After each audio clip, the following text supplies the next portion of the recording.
Great White Hot Sauce. It's a small batch, handmade hot sauce, made specially for you. So if you like hot sauce, you'll love Great White Hot Sauce. It's the hot sauce that bites back. Find it at www.trygreatwhite.com. Well, here we are again. Another episode. Jack is back after a 6-week hiatus. He didn't get paid for those 6 weeks. I'm just that kind of... But anyways, on this episode, we're going to talk about song origins, songs that are better live than on the studio album, and the old-found, newfound love for Kate Bush's Running Up That Hill. Enjoy. 5, 4, 3, 2, 1, 0. All engine running. Liftoff. We have a liftoff.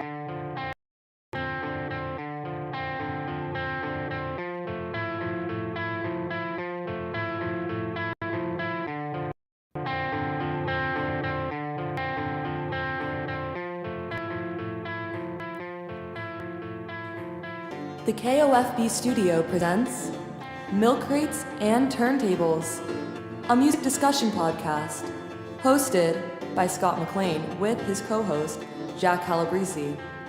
Now, let's talk music. Enjoy the show. Thank you, Amanda, for that wonderful introduction as usual. Welcome to the podcast. You know the name of it? So I'm not going to say it unless you're watching on Twitch. And the podcast is called Milk Crates and Turntables.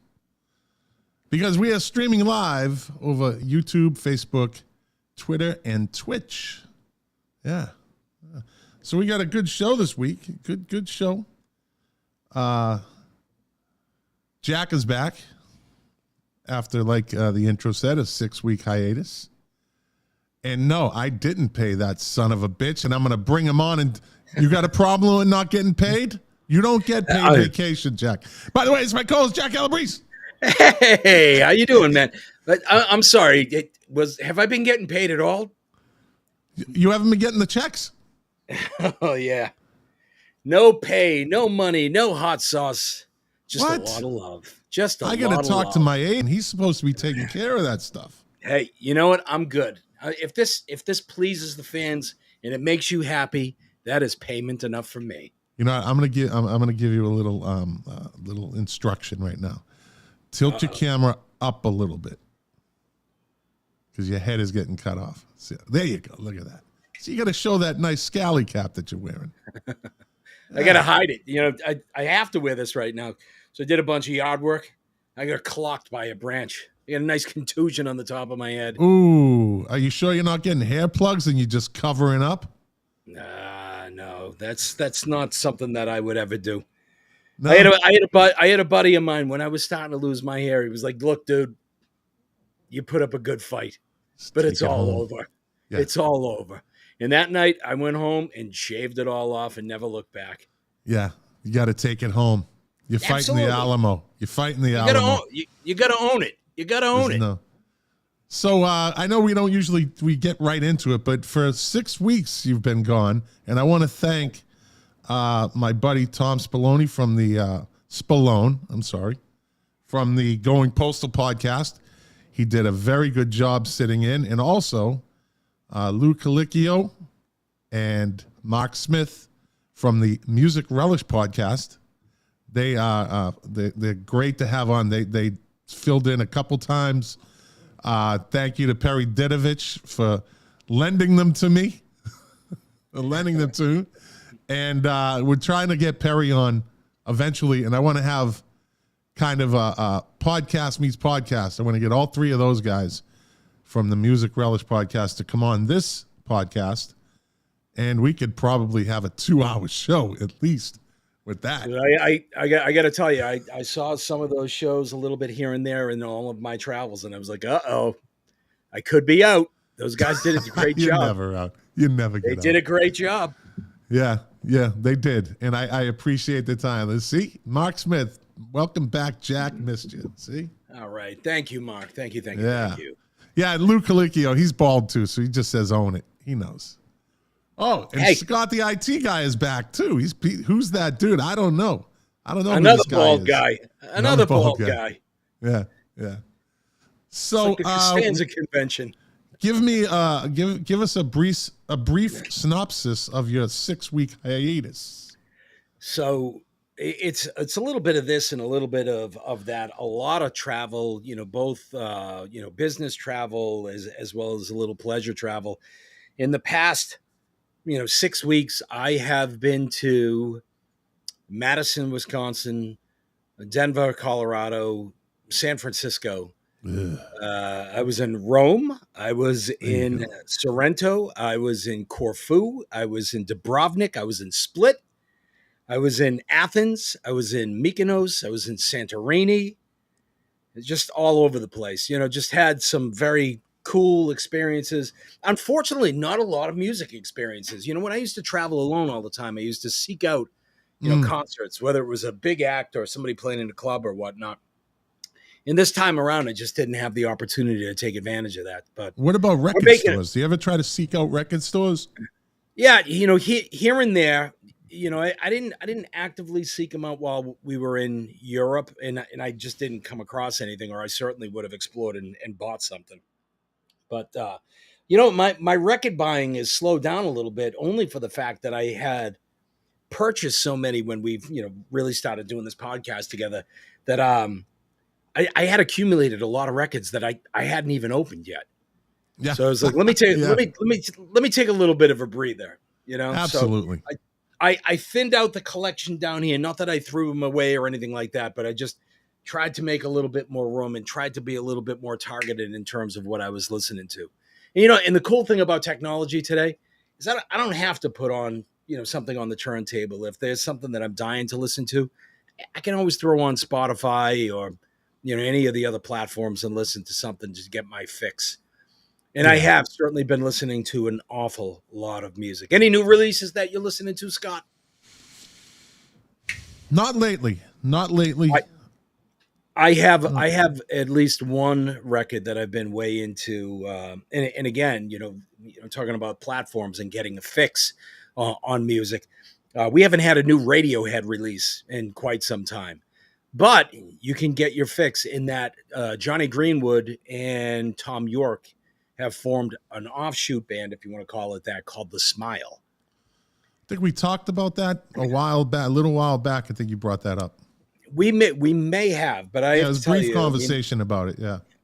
One of those records where, you got to listen to it a handful of times and then you can't stop listening to it. Very excited. They're coming to Boston in the fall. They're playing, a smaller venue for them. I think the place maybe holds, 2,000 people or whatnot. But it'll be cool to see Tom York in not a hockey arena or a football stadium or whatever. Exactly. So is Radiohead really an arena? I mean, are they a stadium band? No. I don't think so. They've probably played festivals. Yeah. But I wouldn't consider that a stadium. Like No. we're talking Foxborough or down here at the Miami where the Dolphins play. That's U2 stuff. That's another level. I'm not quite sure that it should be U2 stuff. It used to be U2 stuff. Yeah. I don't know where your numbers are, but I've seen U2, 26 times, and maybe 10 of those times have been in football stadiums, and those shows are never as good as they are in Zors. I don't know why. Well, nothing. I don't think they're ever as good. I think the outdoor experience just gives it a different feel to the show. There's a little more vibe in the crowd, maybe, I think, because there's so many people there, and there's a lot going on in stadium shows, I think. I might contradict that just a little bit in that I think that there's a vibe when they're indoors. I think there's a lack of vibe when they're outdoors. Let me see. We've been on for 9 minutes, and now you're already contradicting me after 6 weeks. What can I tell you? Way to jump right back in, buddy. You're wrong. And you're an idiot. I said it first. I thought you getting exposure to some other people that might bring you around a little bit, but after 6 weeks, I come to find out that it's still just you. Yeah. You know what? Those guys, you know what? Know what's good about those guys? They don't insult me. I would not insult you. You, come on, this is all done with love, you big giant lump of shit. See? No, your passive aggressiveness is not working this time.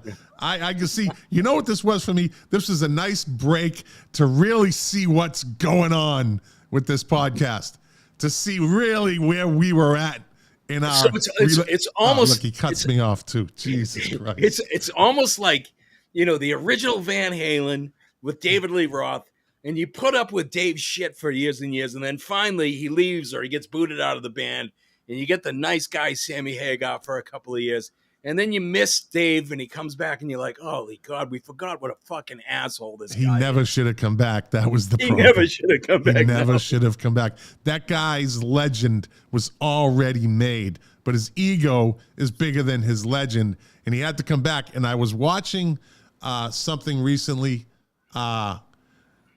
This guy is some musician's brother or something, and he's a guitar expert or something, and forget what he was talking about, but he said he referred to it as David Lee Roth's vaudeville act. Yeah. And he really dogged him. He said that was ridiculous. There are, if you're a Van Halen fan and if you're an Eddie fan, there are a couple of interesting articles out. I think there's one in Rolling Stone right now where a journalist, just for a goof, emailed Eddie Van Halen. He found like an email address, and Eddie Van Halen actually answered. And it took him a while to figure out that it truly was Eddie Van Halen. But in those correspondences and those conversations, Eddie was really, really let it fly about how difficult it was to work with David Lee Roth. The other thing that's kind of interesting along the same lines is they were actually talking about doing a tribute show for Eddie. They were hoping to do it, I think, sometime this summer with, the remaining members of Van Halen, and they were going to have guest stars or whatever. And Wolfgang Van Halen actually alluded to the fact, he was classy enough that he actually didn't call him out by name, but he basically alluded to the fact that David Lee Roth just would not let it happen. Not that he put a stop to it, but he was just being so difficult, and it was so focused on him being him and this being about him, that it came to a crashing halt. The guy's got a massive, massive ego. I loved him when he was first in Van Halen, but he was always a shadow of his former self, and ended up looking like Dr. Smith from Lost in Space. Absolutely. Yeah, he looked like an old Jewish guy from New York. Yeah. I just watched a video of them actually on YouTube. They did they had just got back together, and they hadn't done anything on TV yet, and they were doing the Jimmy Kimmel show. And before the show, and this is somebody's filming this, and they were going to do Panama or something. And, it's okay, this is how we're going to do it. And the guy's getting the crowd all hyped up. And so they kick into the song, 3, 2, 1, we're live, and then Van Halen starts playing. Eddie starts doing and David Lee Roth at one point grabs a Kempo stick, right? But it's metal. So it's like a big fucking baton. And he's spinning it, and he's spinning it, and he's spinning it, and it fucking whacks him right on the bridge of the nose, right? But he keeps trying to go. He keeps trying. I gave him credit. He kept trying, but I'll tell you what, his voice was fucking horrible back then, and it got even worse since the guy is just, he's done. He's cooked. A good friend of mine, talked about the difference between male and female singers. And I don't know if this is true. I don't know if it's, scientifically and anatomically true or whatnot. But he said that men, as they get older, grow out of their voices, and women grow into their voices. And David Lee Roth is certainly somebody that, in all honesty, even back in the day when we used to see him live, he only sang maybe half of the lyrics. Yeah. Because he was, busy flaunting around the stage and being the goofball that he was. It always frustrated me when we saw him live that he wasn't really putting the work in to kind of like focus on the music. It was always about that vaudeville act. But he lost his voice quick, and those last couple of tours, it was cringeworthy. It's all money grab shit. Yeah. We were all going to see him. We were all going to see Eddie, you know. Yeah. But Yeah. but he's he's not the only one. Eddie Vedder just had to cancel a show in Vienna. I mean, I'm not saying that Eddie doesn't have his voice anymore, but you get older, you get plagued with those problems. The body just fails you a little bit. There's been a bunch of shows that Pearl Jam has had to cancel because Eddie's voice is just completely given out.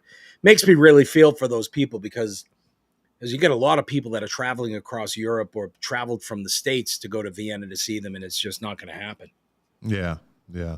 Hey, did you watch Stranger Things on Netflix? No, my wife is trying to get me to watch it. And when I say she's trying to get me to watch it, I don't have any aversion to watching it. I'm all just don't in. have any time.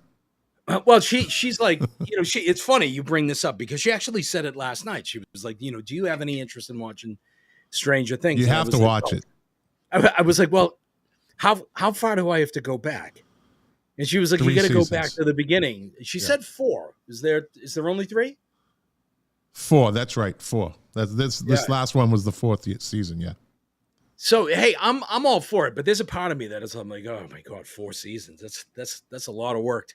So recently, and I'm going to get to my point. Recently, my wife, the good doctor, we watched on Paramount The Offer. It's a 9-part series on the making of The Godfather. It's not a documentary. It's basically shows what all the shit. Dude, we did it from 6 in the evening till 3 in the morning. We watched 9 episodes in a row. Just couldn't stop. Never did that before. It's kind of fun though, isn't it? It was great because it was a Saturday night, Saturday evening, and we just kind of kicked back. But it wasn't like we didn't want to watch it, and like, you couldn't stop watching it. This shows you could just say, all right, we'll pick up tomorrow. No, not that one. So did you guys do the dance that Deb and I do? Like when you get to the end of that episode, you kind of look at each other and, you're trying to gauge in each other's energy level and you want to do another one? Yeah, you always say that. Do you want to do another one? And she was like, yeah. With this, she was like, yeah. That's awesome.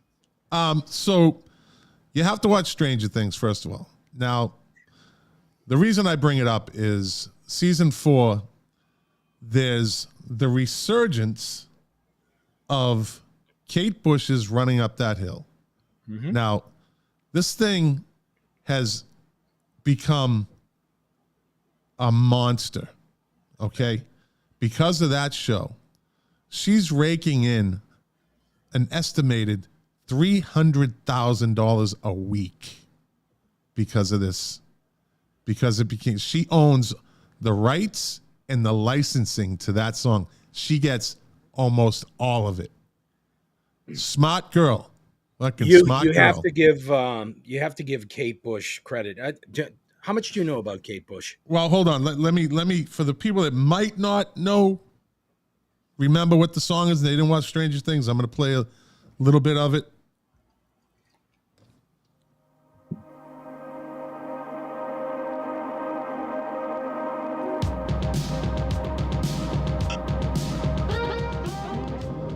It's a great beginning. This is such a unique song. And off the album, Hounds of Love, it's a standout.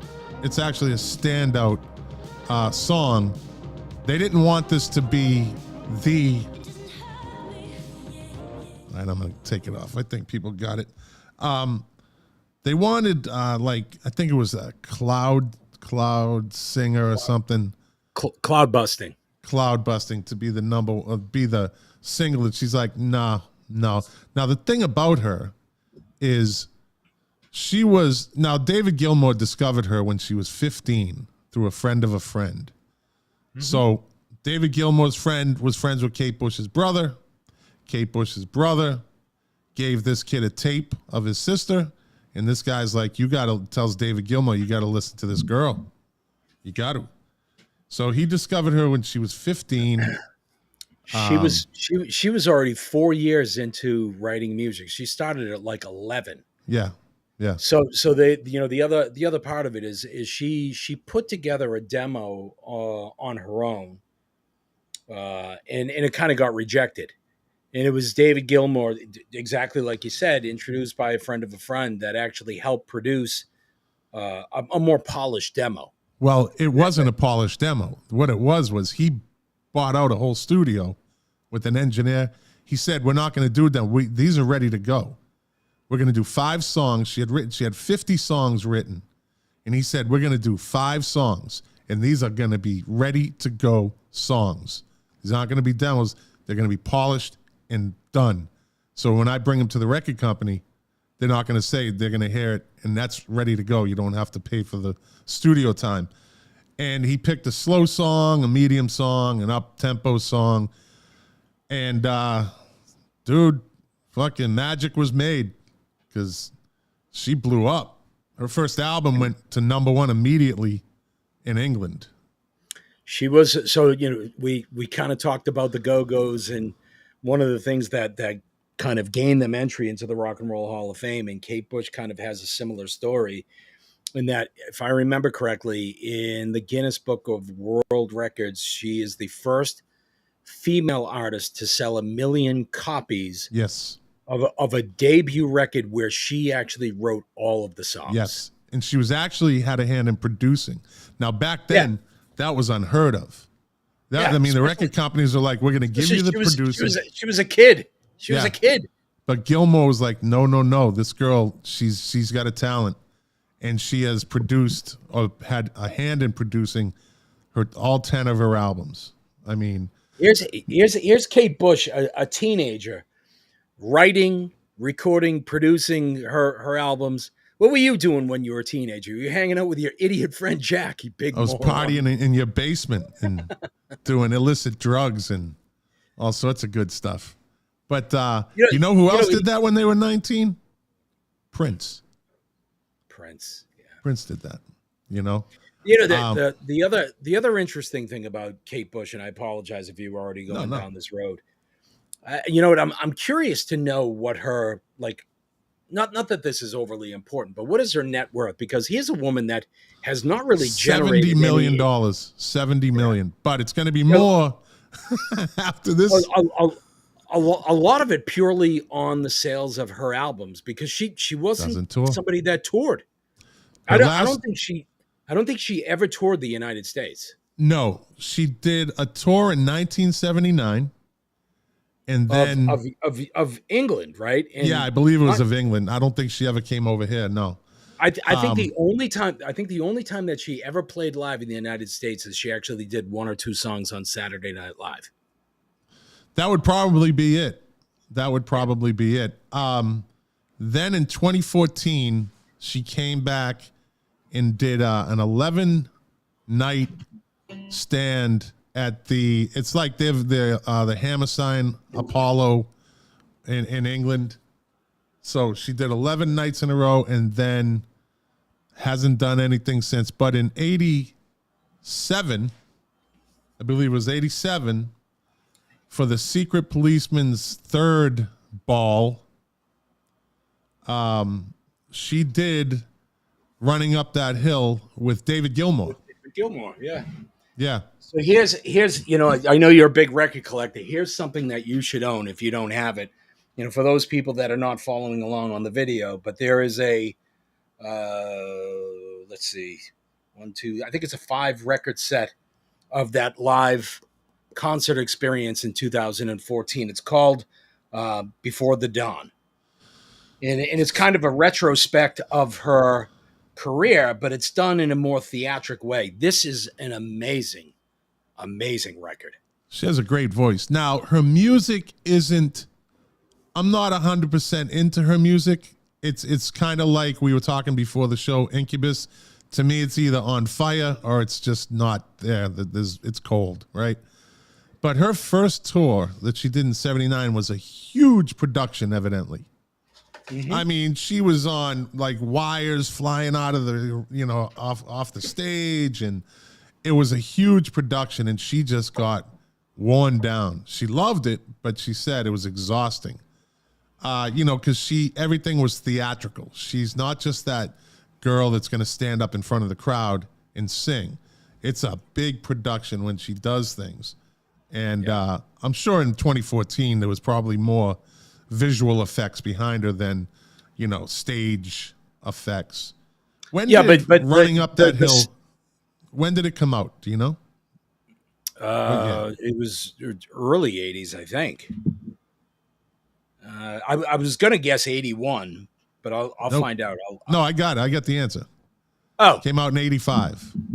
85. Okay, later 85, than I thought. yeah, right in the middle of the decade. Now the song is an interesting song in itself. The lyrics, if you listen to the lyrics, it's about a guy and a girl dating, and they just having all these issues, and she comes up with, I'll make a deal with God and see if we can basically switch places, because they can see the perspective from each other's eyes, right? Trying to maybe bring down the tension or the stuff that just gets in the way in a relationship. But the interesting thing about that is she says, I'll make a deal with God, right? It's always, I'll make a deal with the devil. You always make, every song has been deal with the devil. But she chose to say, I'll make a deal with God. Like, does God make deals? Like, have you ever heard, I'm going to make a deal with God? No. You always make deals with the devil. So I thought that was an interesting twist. What? Hey, remember George Carlin? You always make deals with God. Like, oh, God, please, can I find my keys? Yeah. God, where are my keys? See, those are begging. You're not making a deal. You're begging. Yeah, but if you give me my keys, I'll go to church. Yeah. Which rock star made like one of the biggest deals with God? Oh, this is a good trivia question. Although you might get it, you're a smart guy. Which rock star made the biggest deal with God? Oh yeah. I might be missing the context of that question. Well, maybe it could go in a number of ways. Maybe the term rock star is throwing you off a little bit, because I'm not sure if you could regard him as a real rock star. But do you ever hear the story about Cat Stevens and how he actually committed himself to God? No. He was out in California, and he went out for a swim, and he got caught in like the undertow. He was being swept out. I got caught in one of those before. It's fucking scary. And he thought he was absolutely a goner, and it's scary. He made a deal with God. And when he came out of that, and I'm not saying it happened immediately, but he ended up, becoming a Muslim, a practicing Muslim, and he's been that way ever since. But that is the experience that he conveyed and shared, and what transformed him from, being, I don't know if, Cat Stevens was a big druggy rock star or anything like that. He always seemed like he was on the straight and narrow, but that was the thing that kind of transformed him. I'll tell you what, it does happen. I didn't have time to think of that. I was on a boogie board in San Diego, and I went out a little too far. Now, when you're boogie boarding out there, you should have fins on. You should always have fins on, right? No. And I get caught a little too far out, and it starts taking me, right? And I'm like, oh, shit. And the first thing you do is what you're not supposed to do. I got off the thing and tried to swim. And I'm not a great swimmer, but that made it even worse, right? So now I'm burning energy, and now I'm having a slight panic attack, right? And I'm pretty far, and this fucking kid, this teenage kid, just comes strolling by on his boogie board with his says, I go, kid, you got to pull me in. Come get me. So he did. He got me, and he pulled me in. And at one point, he just bails. Like, he bails on me, right? And I'm like, all right. And I got off the board, and I'm just up to my nose, right? And I get back on the board, and I realize why he bailed. Because I happened to look behind me, and there was a fucking monster wave that just curled right on top of me. Dude, this thing rolled me in to ankle deep water. This thing fucked me up. I had sand up my ass, up my nose, in my ears. It fucked me up, and that was that. I never boogie boarded in California again. Fucked me up, dude. I tumbled, and I stand up, and I'm in ankle deep water. Fucking shit. Hey, Go ahead. No. I was going to say those types of things happen. It wasn't long ago Scary. that I was on a plane just a couple of weeks ago on a Wednesday evening, and it was a little bit of turbulence, and I was kind of in the dark in my own little section on the plane, and I was like, God, if there's just some way that Scott would take me back and let me on milk crates and turntables, I'll do anything. Well, that's not a deal. You got to give God an option. You got to say, this is what I'll do. So, because, hey, Mark Smith said, I grew up, he messaged in, I grew up in a born-again household, so that line, make a deal with God, scared the shit out of me. Sure. I bet. Hey, just because you mentioned it, I don't think it's in print, and it's really kind of hard to find. But just because you mentioned it, that Secret Policeman's Third Ball is a fantastic record. Yeah, all of them are, but there's some great stuff on that. If I remember correctly, Jackson Browne is on that. Duran Duran is on that. Erasure is on that. Joan Armour Trading is on that. That's a great record. Even Bob Geldof is actually on that as well. Yeah. The first one is the all-time best, though. It's the classic. That no one had ever heard. No one had ever heard anything like that before. Sting just doing. No. See, you got your head up your ass. Sting was not on the first one. Secret Policeman's Other Ball. That's second right. one. The Secret Policeman's Ball. Other Ball. Yeah. Pete Townsend and there were actually a handful of people that I wasn't even familiar with, but the second one, you're right, is really good. So those two first songs by Sting are amazing. Eric Clapton and Jeff Beck, Phil Collins. The Secret Policeman's Other Ball is an excellent record. Yes. But that third one is almost impossible to find. Right. Well, it's got to be out there somewhere. Oh, right? I'm sure. So, and I don't know if a lot of people know, and it depends if you. Well, this song was on the charts. Kate Bush also sang on Peter Gabriel's song "Don't Give Up," too. Yep. Right. So yes, she branched out for that, but I don't think she did that too often. I don't think so. And her and Peter Gabriel had a lot in common with the way they did their stage shows. Yeah, no question. Gabriel shit. Yeah, that Peter Gabriel shit. You don't wait, whoa. You don't like Peter Gabriel? I do, but he, when he was with Genesis, he wanted to do that fucking artsy shit up on stage with the miming and the fucking. I hate that shit. But everybody was doing that. I mean, you got to remember. I mean, that was like the early 70s. Hey, Cream wasn't doing that shit, buddy. Cream was broken up by then, dipshit. Either way. Like, all right, fucking Grand Funk wasn't doing that shit. Alice Cooper wasn't doing. Well, Alice Cooper's show was just a whole different ballgame. Whoa, yeah, that was. Yeah. That's a whole different ballgame. Genesis absolutely got caught into that whole artsy prog rock. Yes, Emerson, Lake and Palmer, Gentle Giant, King Crimson. They kind of fit into that category. All right, as long as you were good, because Mark Smith, Lou Colicchio, they are prog rock and they like Tom Spallone, Emerson, Lake and Palmer, and listen. They love that shit. I thought you were going to go south on me. No. Yeah, you know what? For me, I mean, look, you know me. I'm pretty much an easy touch. If there are good melodies and interesting things, like I was for a couple of years, I was a huge Yes fan. Chris Squire, I still think is probably one of the best bass players that has ever walked the earth. Fragile, the Yes album, I love that stuff. Emerson, Lake and Palmer. I mean, look, we were all into, Carnival No. 9 and Lucky Man. Yeah, exactly. Yeah. Fanfare for the Common Man. Remember, Fanfare for the Common Man, who adopted that in the Boston area? The Bruins theme. Oh, that's right. Before the game, it was their theme song. Yeah,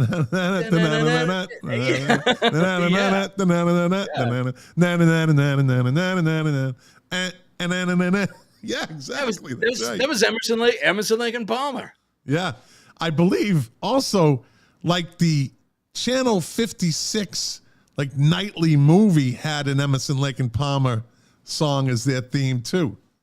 I think it was Carnival number 9? Is that what you said? It may have been Carnival number 9. Carnival number 9. So Kate Bush, good for her. Research. She's never touring again. She's done with all of it. I don't think she's even going to make another album anymore. She's 65. And as a matter of fact, that song, it peaked at number 3 in England in 85, and it hit the top 30 in America. Since its resurgence, it shot straight to number 1 in the UK and has been on the top of the charts for at least 2 weeks now. She is now the oldest performer to have a number 1 hit, I believe, in England. But 65, do we know anyone that's 65 that had a number 1 hit? Not Mark Talent. Oh, Jesus. I'm just kidding. That's an inside joke, people. That's an inside joke. Yeah. She might be the oldest artist to have a number 1 at 65 years old. Yeah. On the pop charts. Yeah. Maybe Aretha, and I don't know. No, I don't think so. Not at 65. I mean, you're probably right. I do have to tell you, I do wish that her recent success, and I think it's great. I think that, Kate Bush is an original and has done some really interesting things. And more importantly, she's always stayed true to herself. I do wish that, like, her recent, upswing and popularity, I wish she would come and tour. I would love to see her. It's never going to happen. Just like Oasis getting back together. It's never going to happen. Oasis will definitely get back together. No, they absolutely will. No. And what a beautiful, beautiful girl she was. Yes. And as an older woman, she never lost her looks. Yep. Still is a beautiful woman. Yeah. Yeah. Had terrible stage fright and had a real fear of flying as well. Flying. Yeah. And I think there's one song that you haven't mentioned that This Woman's Work is an absolutely gorgeous song. And that was covered, another gorgeous version by, you ever heard of Maxwell? You ever listen to any of his music? I have heard Maxwell, yes. Maxwell back in the 90s did an unplugged, and he actually did kind of an acoustic version of This Woman's Work. And just a whole different take on it. Just friggin' beautiful, man. That guy can sing. Mark Smith just messaged in, I hope these younger people listen to Kate Bush because of Stranger Things. And that's the thing. They are, because that's why she went to number 1, because she has just grown a whole new audience. So you figure her first album came out in 78, right? So what's that? How many years ago? 88, 98, 2008, 2018, 45 or so? 44 years. Yeah. And now, 44 years later, a whole new batch of kids are going to start listening to Kate Bush. But I think to Mark Smith's, and maybe the point that he's trying to make is, I hope they actually explore beyond the one song. Because there's a lot in there. There's always those group of kids that she was kind of the alt pop queen, right? Yeah. And so with that, I think there's always going to be that group of kids, that group that just likes that type of music. There was a girl in high school. She just absolutely raved and ranted over Kate Bush back in the 80s, in the early 80s. So I think she will. And she'll make more money, too. More money. Not that she needed it. But, Kate Bush, God bless her. Good for her. And you got to watch Stranger Things. Tori Amos. Hey, I agree with you. No Kate Bush, no Tori Amos. No Tori Amos, yeah. Absolutely. I think that Kate Bush inspired a lot of female artists, a lot of them. So not only in terms of her singing, but her songwriting and producing. I mean, there's a woman that kind of quietly forged her own path. So this is the question I have. and I was thinking of this pretty much throughout the day. She's gotten snubbed by the Rock and Roll Hall of Fame a number of times already. And she has her backers. She has her people that are pushing for her in the industry, but she doesn't get it. So now that this song absolutely blew up and it brought a whole new perspective to her and brings more attention to her, now does the Rock and Roll Hall of Fame say, well, maybe we should take a second look at this, because she's a phenomenon right now. The song is a phenomenon, and it's only going to bring more attention to her. Now, I think the reason they don't is because she never toured. I think they just have this thing about that shit.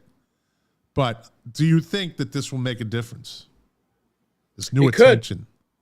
It could. It's certainly going to be harder for them to ignore. You know, I mean, she is probably more popular now than she's ever been in this country. She should have been in before the Go-Go's, that's for sure.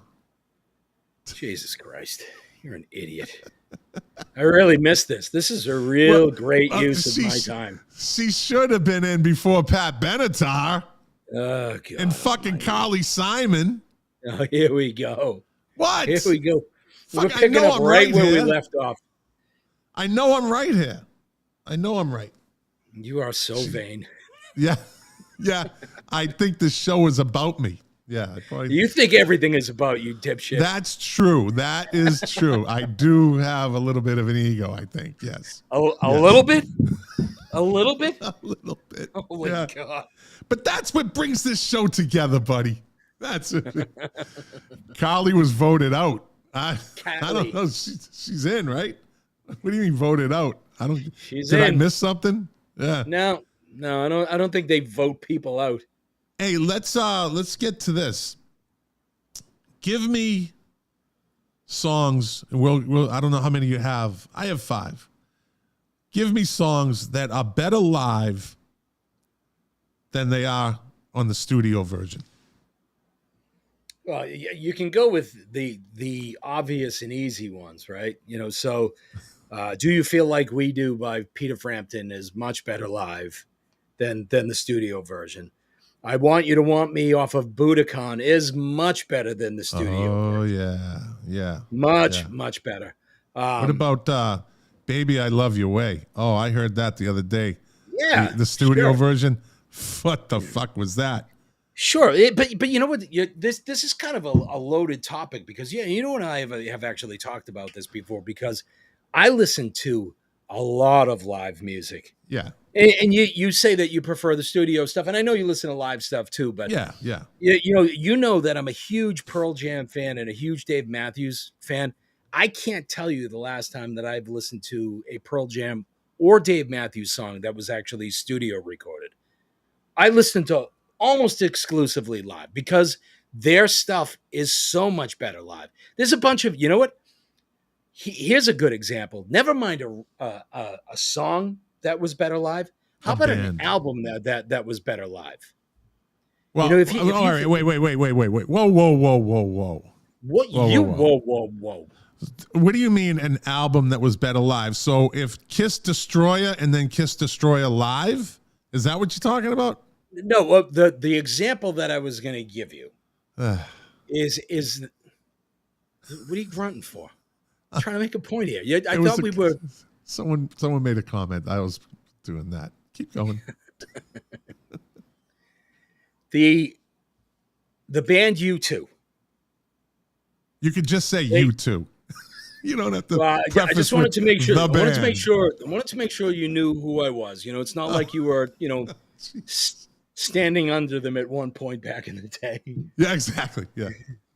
But they put out the album Pop, which for them was kind of a flop.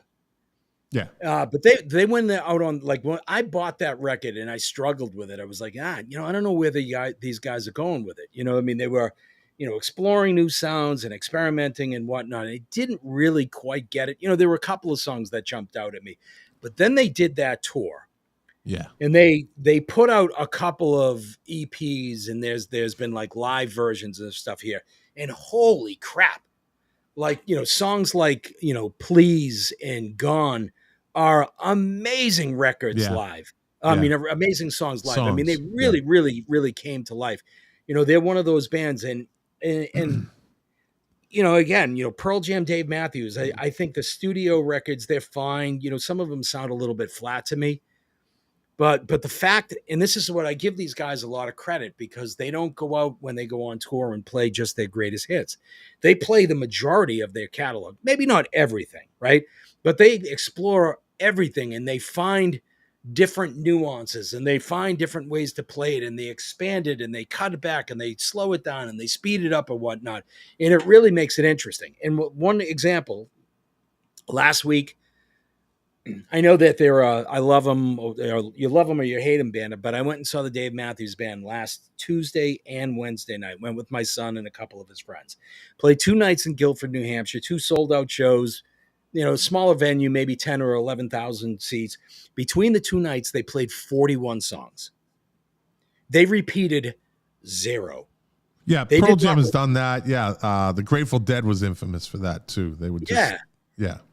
But I mean, what a testament to a band's musicianship and a real dedication to their music and whatnot. It's tough, for people that actually come. I actually ran into a friend of ours, Joanne Levesque, happened to be in the audience, and I ran into her, and she was like, I got to tell you, she was like, they sound great, but she was like, I have no idea what they're playing. If you're a Pearl Jam there's fan, those fans, and then there's fans like if you. if you're a Pearl Jam fan, or if you're a Dave Matthews fan, and you're expecting to go and see their greatest hits, like again, they played 2 nights, and they didn't play Crash Into Me. There were at least a handful of people that left that venue going, are you fucking kidding me? All the money I spent for that, and they didn't even play any of their hits. But if you're a big and true fan, you love those deep cuts. Well, I've said that about Morrissey. I saw him in Miami, and I saw him at Madison Square Garden, and I didn't see the same song. Well, there was 2 songs that he repeated. They were different tours, but yeah, he's not going in and playing an oldies Smiths thing. He has too much in his catalog, so he goes deep into his catalog. So you better really be a Morrissey fan. Don't expect to see any more than 2, maybe 3 Smith songs, but the rest is going to be his music and deep cuts off of albums that he's put out. So I've only had the pleasure of seeing Morrissey once, and aside from him whining from the stage that the House of Blues wouldn't let him cut and cook his peppers in the back room, he was really great, and I was so thankful. I think that if I had gone to a Morrissey show, or if I go to a Morrissey show, if he does not play How Soon Is Now, that'd be a tough one for me. So I just love that song so much. He opened up in Miami with that song, which was, and this was Great in opener. this is in like probably a 4,000 seat venue. He starts with that, which was fucking insane, right? But he didn't play it in Madison Square Garden. Again, not the same tour, but he doesn't play that often. Play it often. I think he's one of those guys too that says, tonight this is what we're going to do. Tonight this is what we're going to do. Yeah. I mean, you're not going to see the same. And I think we've talked about this in previous shows, but one of the things that I really admire about Pearl Jam is I think they say that they write the set list maybe an hour before they actually go on. Yeah. I've heard that too. That's pretty cool. Yeah, when you're that good and you know your music that well, I mean, do guys like that really need a sound check? I mean, do they really need a sound check? When they can just play whatever they want, whenever they want. They could change it up right in the middle of the show if they wanted, because they all know how to play their own songs. Whereas a lot of bands forget certain shit because they don't play it all the time. Well, so that keeps them sharp. Even our beloved U2, they do not have the capability of doing that for a couple of reasons. Number one, the stage show. Their shows are so choreographed, and they do. I know it's kind of disappointing, but they play to a backing track, and the way that they kind of dial in their variety, recognizing that there are idiots like me that'll actually go to multiple shows. They'll change 2 songs during the set. Yeah. But those two songs, they alternate them over and over and over again. So it's not like, hey, let's play A Day Without Me. Yeah. Which I think is kind of a bummer. I mean, and it's got to be a little bit boring for a band that goes out on tour where you know exactly what's going to be coming up next. Well, a good friend of mine that used to live in the Bay Area, God rest his soul, he died too young, but he said this to me years ago. He said, you can see U2 in Boston and you're going to see the exact same show in San Francisco. Pretty much. What he said. He's right. He's right. Yeah. Yeah. Let me give you a couple songs that I think are much better. Just stumbled into this. Dave Phillips says, what's up, Jack? Davey boy. What? Okay. Stop. The fuck, people? You don't say hi to me? Fucking say hi to Jack? What the fuck, people? What do I do this for? You know what? Fuck the live stream people. I do this for the podcast listeners. That's my people. You can keep this people. Did I say this people? You having a good time over there? Did I say this people? You can keep this people. Mark Smith, poke the bear, Mark. You're coming on again. Poke the bear, buddy. You're having it. Come on. You're getting a little, pageanty over there, Miss February. Pageanty. Is that even a fucking word? Pageanty. You're getting a little pageanty. All right, I got a couple of live songs that are better live than in the studio. Midnight Rambler, Rolling Stones. Agreed. That version on Get Your Yayas Out, fucking forget about it. Forget about it. There's so many high points in that version off of Get Your Yayas Out. I don't know. And one of my favorite parts of that song is when they kind of they go into that break, that interlude. Well, you heard about the Boston, right? Boom. And somebody in the audience, you hear somebody go, God damn! I forgot about that, yeah. I love that part. I freaking love that part. And, somebody is just so inspired by what they do. God damn! Yeah. That's my brother's favorite Stones album, I believe. Get Your Yayas Out. But Midnight Rambler, I just fucking love that. Yeah, it's song. Great version. For the longest time, that was my favorite.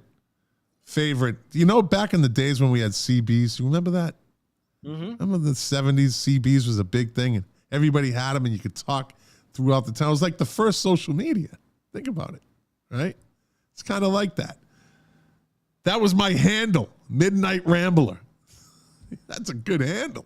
So what I'll tell you that I went through the whole CB craze. Yeah. What a fucking waste of time that was. That was so fun. We lived in Winthrop. We were right down the fucking street from one another. Hey, I had a CB relationship. I had fucking mono, and I had a CB relationship with a girl from Revere. So there you go. Yeah. Yeah. You think it was a girl? It was. Oh, Jesus. You think it was a girl? Thanks for blowing up my fucking childhood memory, buddy. Fuck. Hey, this is Midnight Rambler, also known as Scott. What's your name? Oh, I'm Bruce Jenner.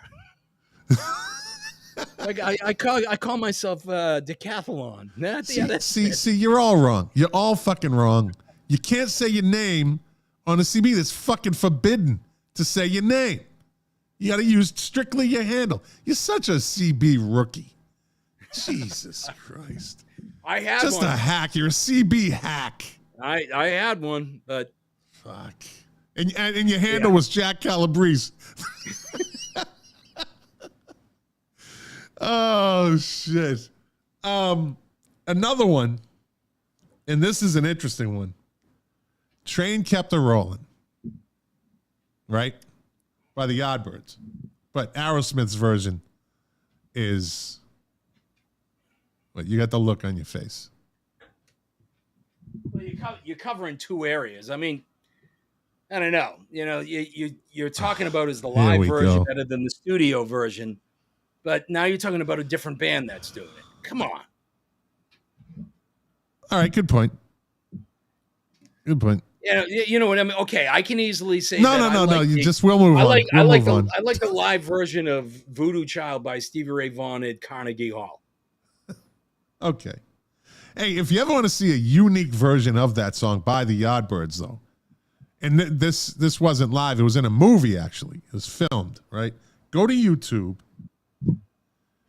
and search Blow Up, 1966, Jimmy Page and Jeff Beck.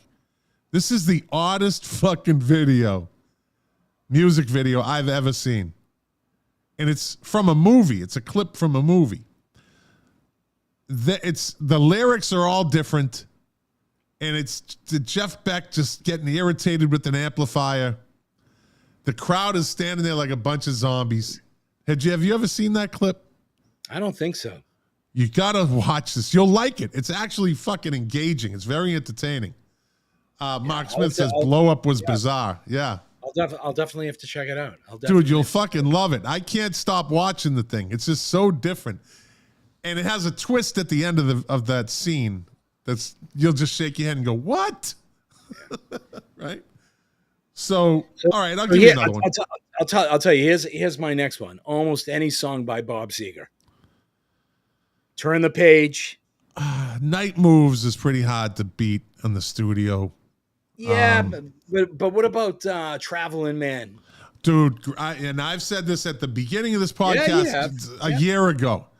That transition is the fucking best in live music history. That fucking transition is so fucking good. And you hear the audience just go like, oh, like it just jumps up, you know? So here's a weird one. What about Benny and the Jets? Was that actually a live version, or was that just no? That was sound? Yeah, absolutely. Just made to sound live. Made to sound live. Yeah.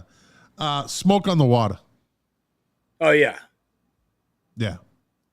Smoke on the Water, live, made in Japan. That's the greatest version ever. I got to tell you, in my head, I can't even hear the studio version of Smoke on the Water, right? It's just hollow. It's hollow. Yeah. Some of those things it just sounds flat. How about Rock and Roll All Night by Kiss? Yeah. The live version is fantastic. The studio version's okay, but it just doesn't have the energy. And I think that's one of the reasons why I'm so and have always been into live music, is just because it just has such life to it. And I love the mistakes. I love the quirks. I love where they try to do something different. I love it when it works. I love it when it doesn't work, you know? Yeah. What's the album is the Jimi Hendrix Otis Redding Experience. Live at Monterey. Right. One side is Otis Redding, the other side is Jimi Hendrix. Yeah. During the song, Jimi Hendrix is doing like a Rolling Stone. And at one point, he says, and he doesn't miss a beat, he says, like someone in the audience must have said something or someone, he goes, yeah, I know, I missed a verse. And he just keeps playing. Yeah, That's I know, awesome. I missed a verse, you know? And that album, I fucking wore the grooves out of that album. That album actually came as a fold out to like the album cover itself folded out into a cardboard poster. It was pretty fucking cool, man. There's probably a whole list of live versions that are just as good as the studio version, but the studio version is also the one for whatever reason just jumped into my head. But with a little help from my friends by Joe Cocker. That studio version, he did something completely different with that song, but the version that whoa. You can't do that because that's another band song that he did. So now you're getting a little, I got two trains of thought on that. See, I don't know about this. Hey, why are you turning me into Jerry Seinfeld? Hey, what's the problem with Joe Cocker? Another band doing a live song. An idea about a live song. Mark Smith nailed it. Godzilla by Blue Oyster Cult. That's a good, the live version is way better than the studio version. Yeah, neither of those versions are very good. Oh, here we go. There's some those guys are some Blue Oyster Cult fans too. So, You know what? We will cover this when they come on. I love Blue Oyster Cult, but that song, oh no. There goes Tokyo. I mean, wait a minute. Can you imagine that somebody in the band was writing it down going, holy shit, I got it. And he went to the rest of the band and said, guys, look at this. Oh no. There goes Tokyo, a go-go Godzilla. All this fucking guy did was watch a Godzilla movie stoned and wrote a synopsis. That's all he did. You know what? I have to imagine that the rest of the guys in Blue Oyster Cult were like, you know what? Fuck it. Let's just play it for a little while and see where it goes. Yeah, and then all of a sudden they do it live, and it was like, oh, that's so cool. Yeah, Godzilla's on. The drummer put the Godzilla head on. It's just, yeah. And in the background, you hear the Godzilla's voice. And the lead singer's like, what is that noise? Where is that coming from? I watched that video. I'm like, I'm sorry, Lou. Lou Colicchio, big Blue Oyster Cult fan. That video when he goes, oh, who could that be? And it's the Godzilla. Fuck that. Nah, not having that. Just the campiness of it. But he leans back and he got the big Godzilla head on, the drummer. And he did a drum solo, Jack. So Louis, help me out. Make sure I get this right. But I know Blue Oyster Cult has a couple of live albums, but the one is it Some Enchanted Evening? That is a great record. It's a great record, with the exception of down. No. But yeah, hey, look, the first time I saw Blue Oyster Cult, we were all waiting for that freaking song, man. We were. Yes, we were. Oh my God, do you think he'll put on the big rubber mask? How does he play the drums and wear that big thing on his head? Yeah, it's not even a mask. It was like a fucking big, like it was like his. I don't know how he did that, because that shit had to be fucking like on there, because he was moving around and the head's moving around and does his drum solo, and Jack went to get a beer and came back and the drum solo was still going. Jack went out and had a smoke. The drum solo was still going. I mean, to Louis, Mark, Scott. I mean, you got to admit it's a little Spinal Tap. Oh, listen, it's the more you grow up, the more you grow away from it. It's a little bit Spinal Tap. Yeah, the more you grow up, the more you grow away from that song. Like, if you still like are enthused when that song comes on the radio and you're in your 50s, well, you must be Lou Colicchio. Those guys, in a weird way, I almost think that a song like Godzilla actually hurts them, because they had some really great music. And I think that, people like, hey, I have the new BOC record. You got to check it out. And they're like, wait a minute. That's not the Godzilla guys. Really? You're not really going to put that on, are you? Exactly. I mean, come on. Exactly. Lou says he's in his 60s and he gets excited about Godzilla on the radio. He's in his...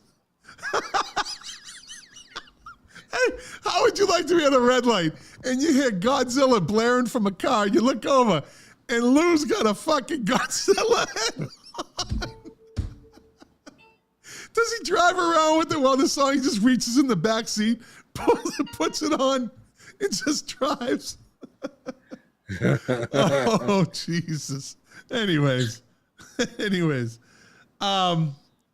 Yeah, Baby I Love Your Way, fucking horrible studio version. Yeah, I Want You to Want Me, Smoke in the Water, yeah. Let me ask you this. In the song Hotel California, the line, they stab it with their steely knives, but they just can't kill the beast. Did you know that they're referencing Steely Dan in that song? I don't think I know that. Yeah. Please explain, Scott. So, Steely Dan referenced the Eagles in a song, Everything You Did. And it says, the line is, turn up the Eagles, the neighbors are listening. Right? They fired the first shot. Now, you could take that as an insult, as like they're that bad, so fucking terrorize the neighbors, or it's that good, let the neighbors listen to it, right? So the Eagles caught wind of that, and they came back, and it wasn't like a diss track. They were like, those guys all liked each other. If you could talk about two bands that would never be a rival, it would be Steely Dan and the Eagles, right? Yeah. The Eagles had too many rivals within the band. They didn't need outside rivals. By the way, Steely Dan, the live version of Bodhisattva compared to the studio version, much, much, much better. Yeah, yeah. And I'm probably mispronouncing it, but I love that song. I think the something like that. Bodhisattva, whatever it was. It was actually a B-side on a 45. I used to play it on a jukebox. The live version was just a different kind of song. That's a different kind of song, you know? Yeah. Did you ever get to see them? I did. I got to see them at the Hard Rock Hotel and Casino in Hollywood, Florida. It was right around the corner from my house. Back in the probably mid-2000s, mid-2005, 2007 maybe. Hell of a live band. Great Hell of show. a live band. Fucking great show, man. Yeah. Those guys They are great. didn't play Royal Scam, though. That's my favorite all-time Steely Dan song. That is a fucking great song. Hey, can we go an opposite way for a second? Yeah. I mean, it just occurred to me, and maybe we can dig into this another time. What about studio versions that are much, much better than a live version? And the reason I bring it up is there's one song that I don't think has ever really been captured live as well as, you know, the studio band, the studio version, and that is Our Boys from Boston. I don't think I've ever heard a version or a live version of Dream On that's anywhere remotely close to the studio version. Thank you. Oh, look at Thank this. you very much. And I agree with you. I agree. That's a studio song. And then Mark Smith says an employee of the Rock and Roll Hall of Fame, along with two others, were indicted on selling Henley's lyric sheets from Hotel California to auction houses in an attempt to get Don to pony up the money. Yeah. Yeah, that was recently in the Scumbags. news. Yeah, that was recently in the news. Scumbags. Like, they're going to fucking get away with that? You know what I mean? Somebody's going to say, hey, look what I bought. That's underground shit. That shit, like, you got to buy the private collectors. You got to go deep to get rid of that shit and not have a trace of it. You know? That's like those fucking paintings from the Gardner Museum in Boston that were never found. All those artifacts, and that shit went deep. There's some fucking collector in Europe somewhere with that shit hanging on his fucking wall. And he doesn't have to say anything because he's like, I own this. Yep. You know, that's what you do with that shit. You learn how to be a fucking criminal, buddy. Jesus. Fucking people. Hey, what's your favorite Aussie song? My favorite Aussie song. Wow. There's a couple of them. I've always liked Flying High Again. I've always liked You Can't Kill Rock and Roll. I love both of those songs. Mine, Those, far and away, and it's probably his darkest song as a soloist. No More Tears. That fucking song. Great. Dude, Yeah, great. that fucking song it's just dark. If you listen to the lyrics, he's basically a serial killer. And he fucking kidnaps this girl and tortures her, terrorizes her, fucking kills her, and then goes out. He goes back out, kisses the dead corpse, and then fucking, I gotta go out again. Right? Now, what's that? I have to tell you, those first Aussie tours. So I was lucky enough that I actually got to see him at the Orpheum with Randy Rhoads.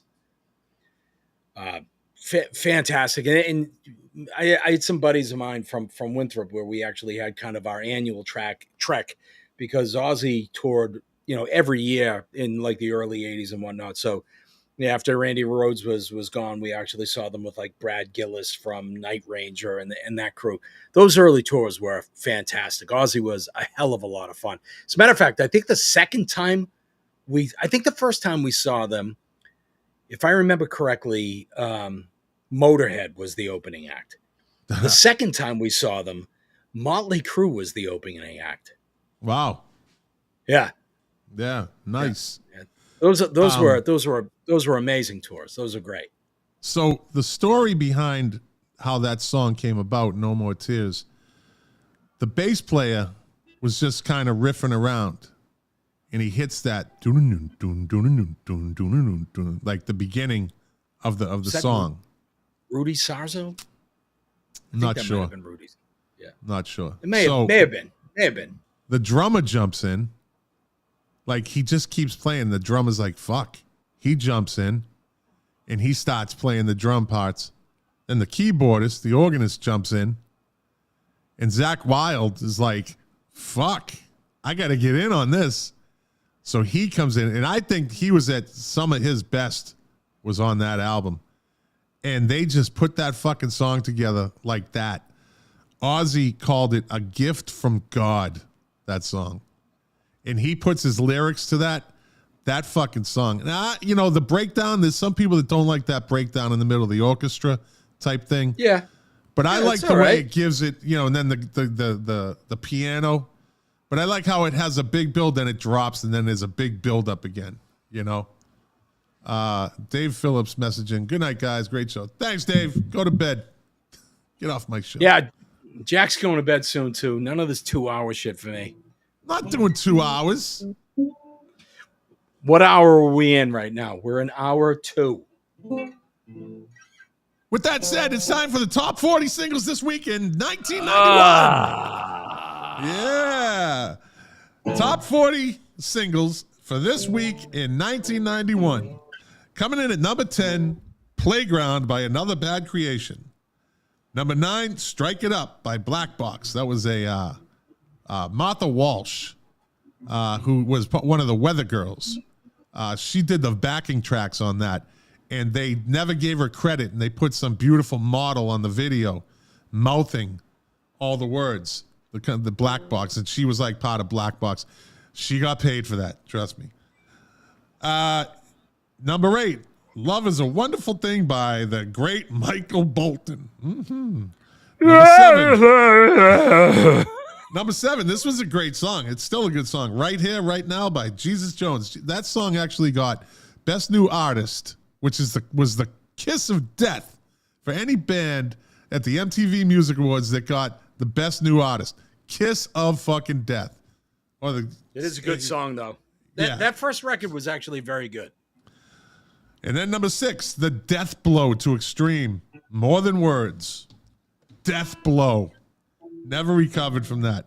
Number 5, Losing My Religion by R.E.M.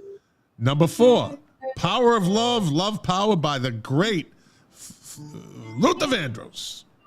I saw him and Anita Baker at the Boston Gardens. That was a great show.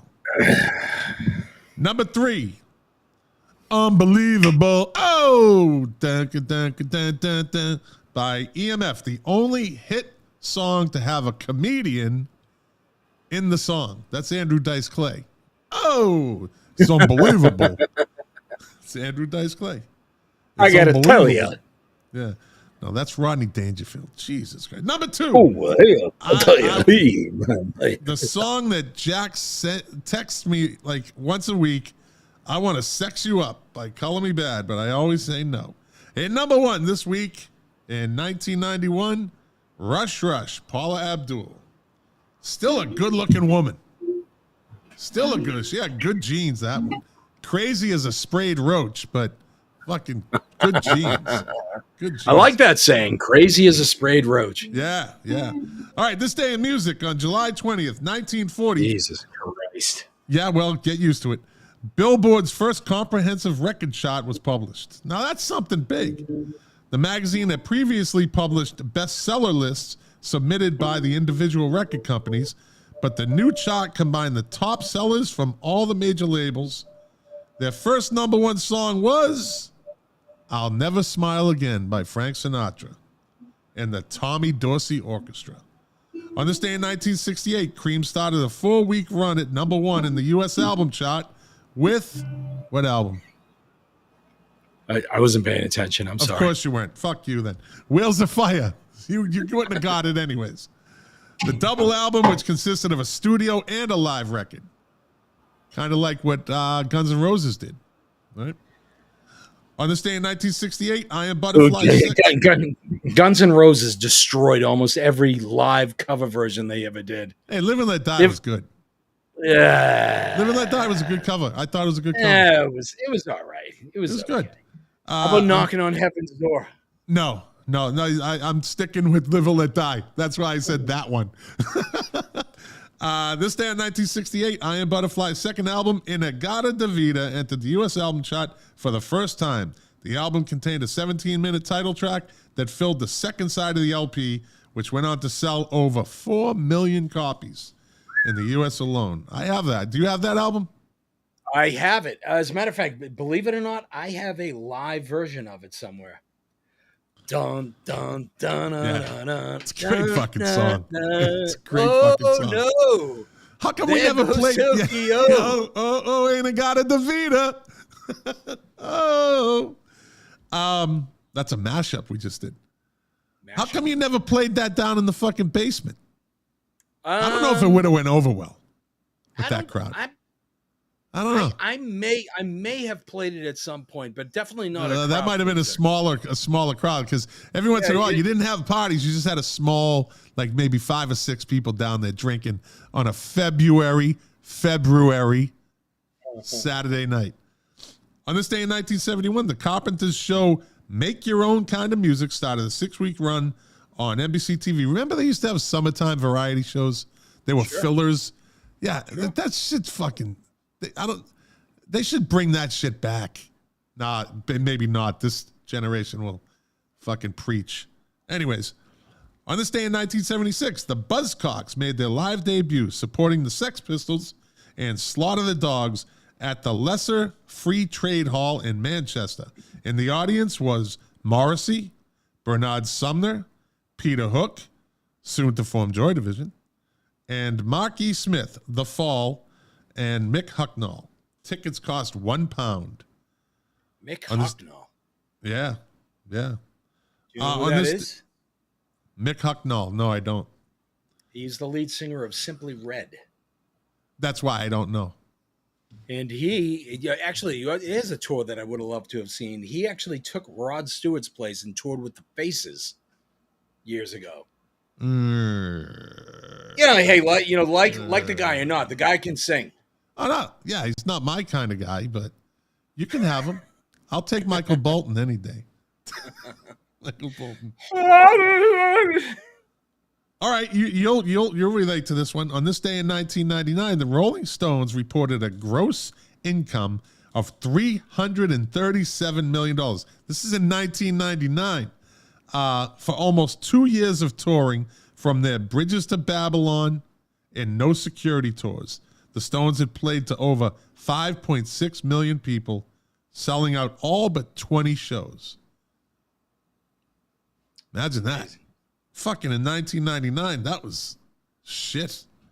On this day in 2009, Jackson Browne settled his lawsuit against U.S. Senator John McCain and the Republican Party after his 1977 hit, Running on Empty, was used without permission in a 2008 McCain presidential campaign that aired on TV and the internet. They thought that they could just do that shit. Fucking politicians. Yep. It was a sad day on this day in 2017. Linkin Park's lead singer, Chester Bennington, died at age 41. His body was found at a private home. Bennington apparently hanged himself. The singer was said to be close to Soundgarden vocalist Chris Cornell, who took his own life in May of this year. Well, not this year. Yeah. Was it this year? No, it was last year. Who? Chris Cornell? Yeah. It was last year. No, it wasn't this year. Was it? No. It almost seems like it was a couple of years ago. Happy birthday, Carlos Santana. That's all I got to say about him. Happy Why birthday. do you hate Carlos? I just don't like him. He passed out on stage recently. He was playing, I think it was in like Virginia or something. It was an outdoor show, and they said on the stage it was like 108 degrees on the stage. Yeah, and the dude just didn't drink enough water. The old man passed out. On this day in 1956, born on this day in 1956, Paul Cook. You know what that is. Sex Pistols drummer. There you go, buddy.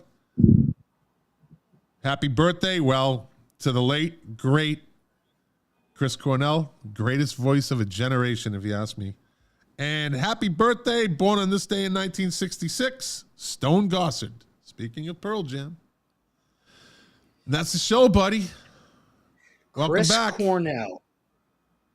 Thank you. Thank you very much. What are you doing? Thank you I was actually just looking up. I wanted to see When he died.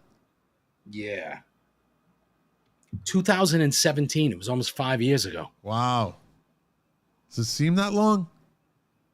May 18th, 2017. Wow. More That's than when he 5 died? years ago. Yeah. Yeah. Damn. Time's going by quick, brother. Yeah. Well, my job is to slow it down on this show for you, to fucking torment you for a 6-week hiatus. I'm sorry. I'm really sorry. Are you going to take another 6 weeks starting next week? I don't know. Are you going to keep doing this day in music? And what was the top of the charts? I have to. Mark Smith likes this day in music. He's a fan of the show. It's about the fans, Jack. It's about the fans. Okay. Well, You'd be a terrible lead singer in a band, David Lee Roth. What? Thinking it's all about you. It's about the fans. Good night, everybody. Yeah.